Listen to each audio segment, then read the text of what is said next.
अतीक अहमद का मर्डर हो गया, अतीक के बेटे असद का एनकाउंटर हो गया, अतीक की पत्नी शाइस्ता परवीन फरार हैं, उनका कुछ अता पता नहीं है, परिवार पर पहाड़ जैसा दुख टूट पड़ा है। लेकिन अतीक के बड़े खासम खास रहे इमरान प्रतापगढ़ी कहां है? उनका कोई एक ट्वीट इस पूरे मसले पर नहीं पढ़ने को मिला है। एक ट्वीट उन्होंने इशारों इशारों में बस लिख दिया है कि यह प्रायोजित हत्या है, बस।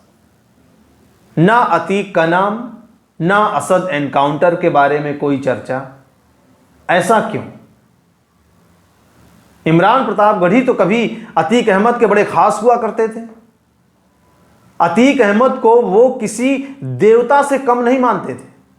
यकीन मानिए, अतीक अहमद इमरान प्रतापगढ़ी के लिए खुदा जैसे थे, भगवान जैसे थे। और वो सिर्फ उनके अपने लिए नहीं थे।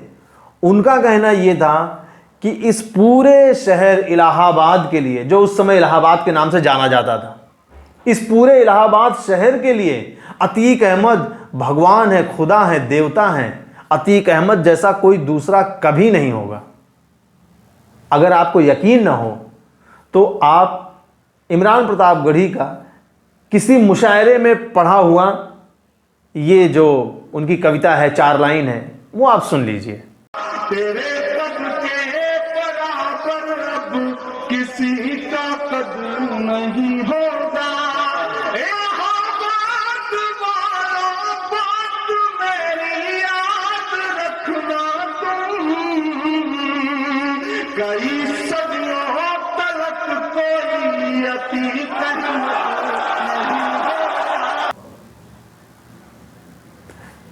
इलाहाबाद वालों याद रखना कि सदियों तलक दूसरा कोई अतीक अहमद नहीं होगा। ईश्वर करे कि प्रयागराज की धरती पर कभी दूसरा अतीक अहमद न पैदा हो।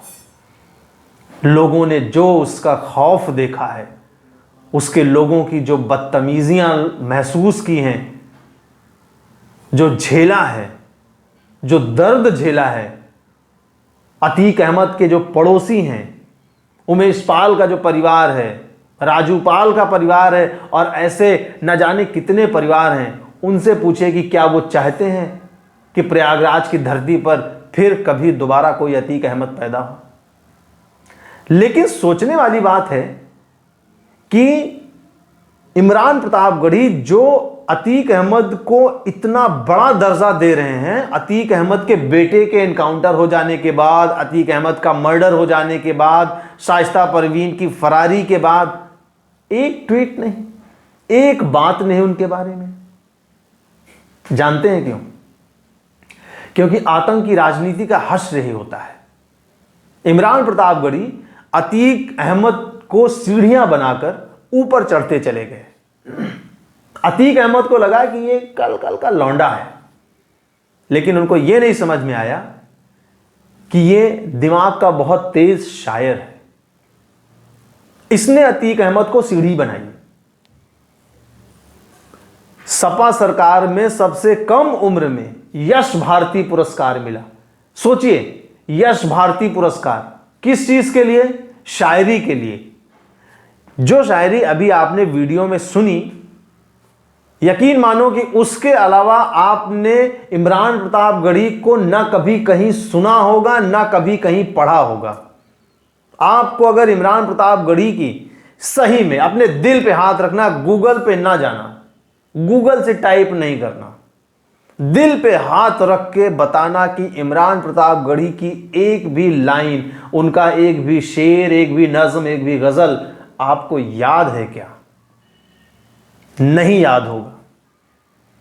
अगर आप उनके प्रयागराज वाली बेल्ट के रहने वाले हैं तो उधर आपने शायद उनको मुशायरों वगैरह में सुना होगा, लेकिन वही सुना होगा कि बस खड़े होकर बीजेपी को, मोदी सरकार को उन्होंने कोसा होगा, गरियाया होगा और अतीक अहमद को लाल किया होगा। बस खूब मक्खन पालिश की होगी। इसके अलावा आपने उनको कुछ ना कहीं सुना होगा ना पढ़ा होगा। और उनकी यही देन है, यही राजनीति में उनका क्या कहते हैं योगदान है, कंट्रीब्यूशन यही है कि उन्होंने मोदी सरकार को मंचों पर खड़े होकर खूब गरियाया है, बीजेपी को खूब कोसा है। और कांग्रेस को क्या चाहिए? ऐसे ही लोग। तुरंत उन्होंने इमरान प्रतापगढ़ी को लपक लिया और बड़े बड़े नेताओं के रहते हुए पवन खेड़ा जैसे प्रवक्ताओं को दरकिनार करते हुए, जिनका कि दर्द बाद में छलक आया और उनको कहना पड़ा कि शायद मेरी तपस्या में कुछ कमी रह गई थी, और बाद में जब उनको लताड़ पड़ी तो उनको दोबारा कहना पड़ा कि मुझसे गलती हो गई जो मैंने ये लाइन बोल दी, मुझे अपनी गलती महसूस हो रही है। ऐसे पवन खेड़ा को भी दरकिनार करके इमरान प्रतापगढ़ी को राज्यसभा का सांसद बना दिया जाता है। दरअसल अब इमरान प्रतापगढ़ी धुर कांग्रेसी हो गए हैं, तो अतीक अहमद और उनकी छत्रछाया से दूर हो गए हैं। अतीक की मौत, उनके बेटे के एनकाउंटर के बाद एक शब्द नहीं लिख सके। क्यों? क्योंकि इस समय देश में अलग बयार बह रही है। कांग्रेस नेतृत्व को पता है कि आज अतीक अहमद का समर्थन करने पर हम एक बहुत बड़ा वोट बैंक खो सकते हैं। सारी बात वोट बैंक पे है, कोई उसूल की बात नहीं है। अगर अतीक अहमद इतना अच्छा था तो आप उसके मरने पर भी 2 लाइन लिख सकते थे, लेकिन नहीं, कांग्रेस को वोट बैंक की पड़ी है। इसलिए इमरान प्रतापगढ़ी एक शब्द नहीं लिख सकते हैं। अब कांग्रेस हिंदूवादी चोला पहन रही है, त्रिपुंड लगा रही है। मतलब प्रियंका गांधी भी त्रिपुंड लगाकर घूम रही हैं। गनीमत है कि उन्होंने जनेऊ नहीं पहन लिया। साहब युवराज जी जनेऊ पहन के घूम रहे हैं, नाम पूछने पर पूरा गोत्र बताते हैं, मंदिर में जाते हैं, बैठते हैं पूजा करने के लिए, लेकिन दुर्भाग्य है कभी पूजा की नहीं है, प्रैक्टिस है नहीं, तो नमाज अदा करने वाले स्टाइल में बैठ गए। पंडित जी ने डांटा तो सीधे बैठे। आपने मेरे पीछे वीडियो में देखा होगा, मैं उसका लिंक आपको शेयर कर दूंगा, आप उसको देख लेना कि वो किस तरह से मंदिर में बैठ के पूजा कर रहे हैं। यकीनन आपको भी मज़ा आएगा उनका स्टाइल देखकर। खैर, तो कांग्रेस अब बिल्कुल हिंदूवादी चोले में है। इसलिए इमरान प्रतापगढ़ी को बिल्कुल वार्न कर दिया गया होगा कि अतीक अहमद पर एक भी शब्द नहीं लिखना है। और इमरान प्रतापगढ़ी क्या, पूरी कांग्रेस के बड़े से बड़े नेता ने अतीक अहमद की मौत पर कुछ नहीं लिखा। अगर कुछ लिखा या कुछ कहा तो सिर्फ इतना कहा कि योगी सरकार की नाकामी है, पुलिस के घेरे में एक व्यक्ति को मार दिया गया, न्याय क्या यही है, कोर्ट कचहरी बंद कर दिए जाए, थाने बंद कर दिए जाएं। इस बात का कोई मतलब नहीं रह गया। इसमें बहुत सारे तर्क दिए जा चुके हैं, कोर्ट कचहरी बंद कर दी जाए। मतलब ये कांग्रेसी भूल गए जब अतीक अहमद ने 20 पुलिस वालों को घर के अंदर बंद करके ताला बंद कर लिया था, हैं?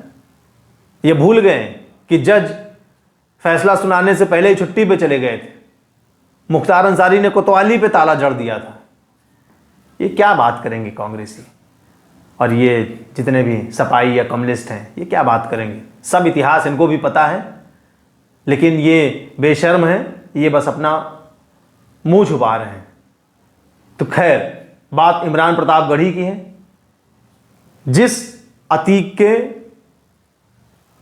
ऊपर सवार होकर उसको सीढ़ी बनाकर ये भाई साहब इतने ऊपर चढ़े, उस अतीक के बारे में एक शब्द भी लिखना इन्होंने जरूरी नहीं समझा। बात अच्छी है कि आपने उनके बारे में नहीं लिखा, लेकिन क्यों नहीं लिखा यही स्पष्टीकरण आपको देना चाहिए था कि अतीक की मौत पर क्यों नहीं कुछ लिखा। बस। जय हिंद।